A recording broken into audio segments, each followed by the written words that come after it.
Hello friends, how are you today? I hope you're doing well. I wanted to come to you very quickly to tell you a story, once again, from my life, from my youth, that informs the video that I made yesterday. I do not like this angle. I wish I was, you know me. It just makes my face look funny. Ugh, I prefer this angle. Very sorry. And the video that I made yesterday was about my grandfather and my father's name.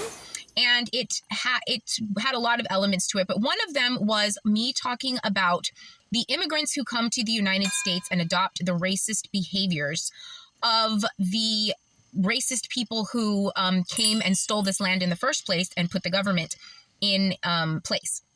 That is a real big problem.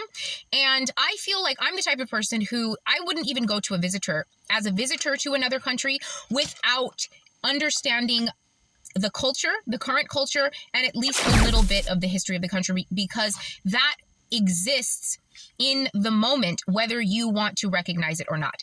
And I have just a little story from my life that informs that. And it just proves how important it is to be aware of the history of a place, even as a visitor.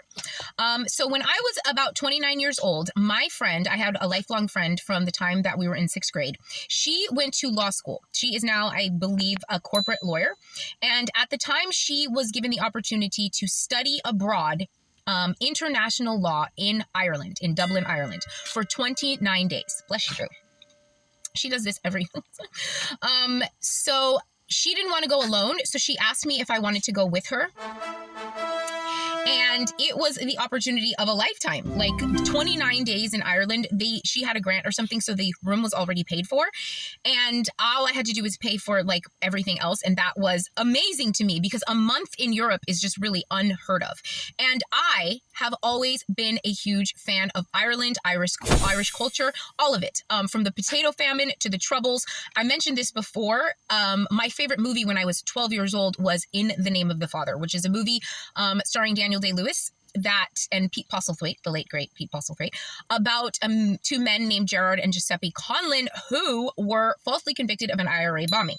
And so even at 12 years old, I was like deeply ingrained in all of this. And I've seen a ton of movies and read a ton about it. I've seen movies like Some Other Son, and there's movies even recently, not recently, but more recently than that, like Hunger.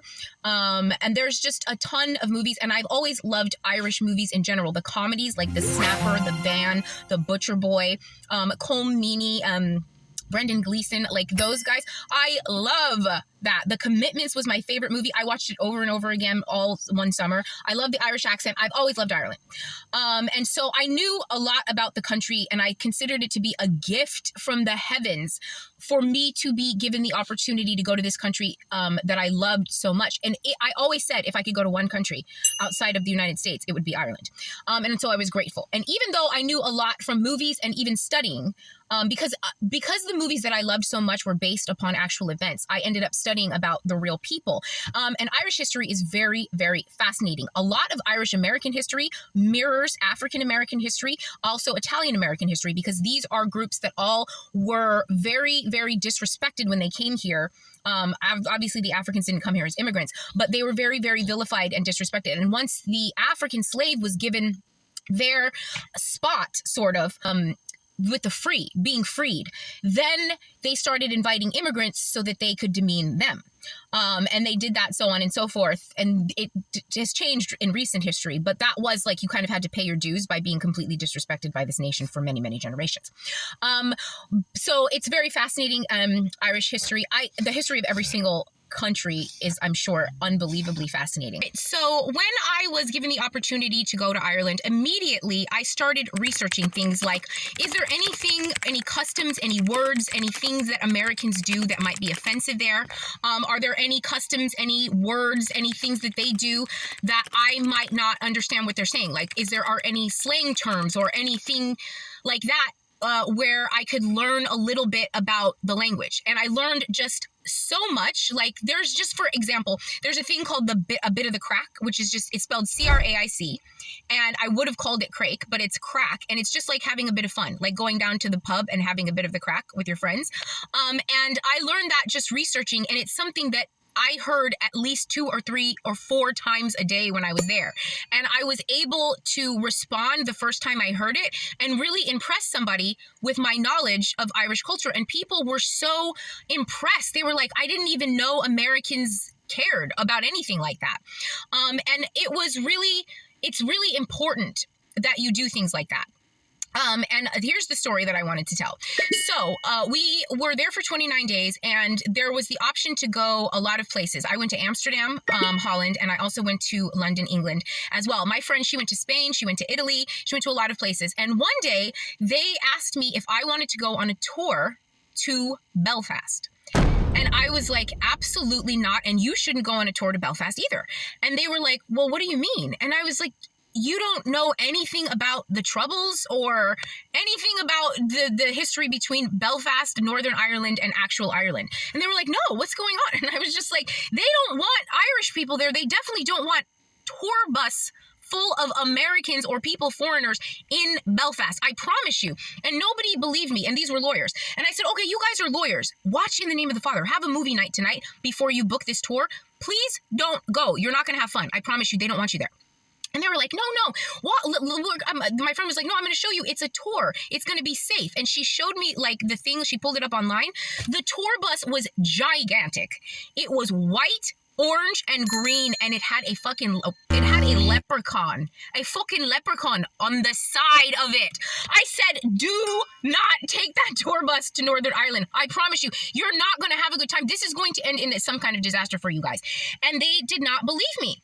And I gave them a list of movies. I was like, watch this, read it, look it up. Look up the IRA. You've never heard of this? Like, they don't even consider themselves to be Irish. You're not going to get the Irish energy. And they were like, but. And I was like, but nothing. Think about it. There's certain parts of America that you wouldn't go to. Would you just go, like, you ever seen Coming to America where they're like, oh, we're going to go to Queens?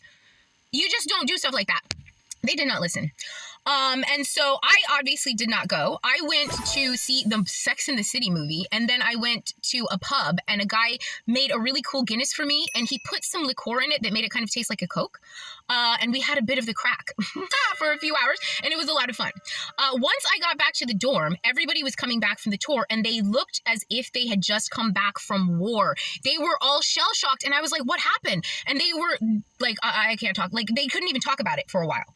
And finally, once they calmed down, my friend said that they were harassed the entire time. They called the black people the N-word. They called the white people a word that they'd never even heard of, but they knew that that's what they were, a derogatory term for them. And it ended when they had to flee the place because there were people throwing bricks at the bus, and one of them hit a window. The window did not break, but that was enough to scare everybody, even the tour bus driver, and they got out. And my friend at first, all she could say is, you were right, we should have gone to Belfast. And within a couple of days, they were laughing about it too. And a couple of them ended up watching In the Name of the Father and being quite inspired by it, because the whole movie is about a lawyer trying to help to get them out, played by Emma Thompson.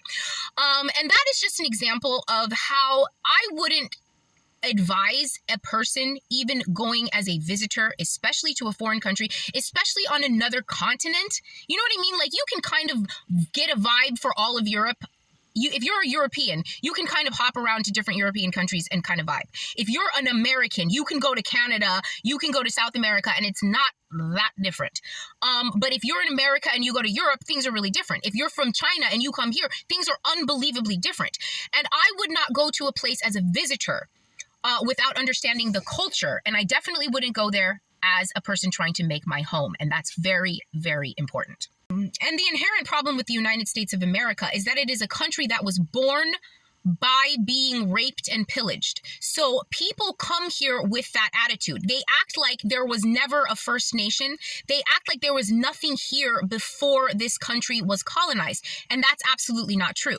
And so they come here without getting a good understanding of the history or the presence of this place. That is a big mistake. That is a big problem. And that is something that needs to end.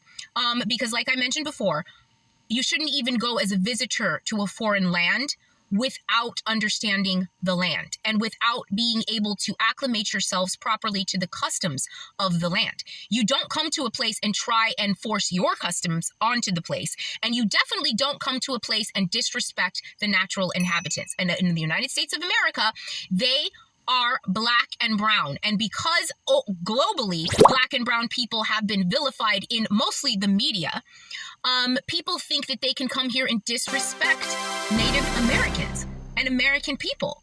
And this is something that you really don't see anywhere else. And it really does need to end. And the only way that it can end is through education, because understanding is the key. The opposite of ignorance is understanding. And sometimes people just act out in a negative way because they don't know any better. And when they know better, they can do better. And that is the opportunity that I hope to give people with what I have to say with my testimony. And that is basically all I have to say for today. Thank you. Love you. Bye. Oh, I also wanted to mention my favorite part about the trip to Ireland.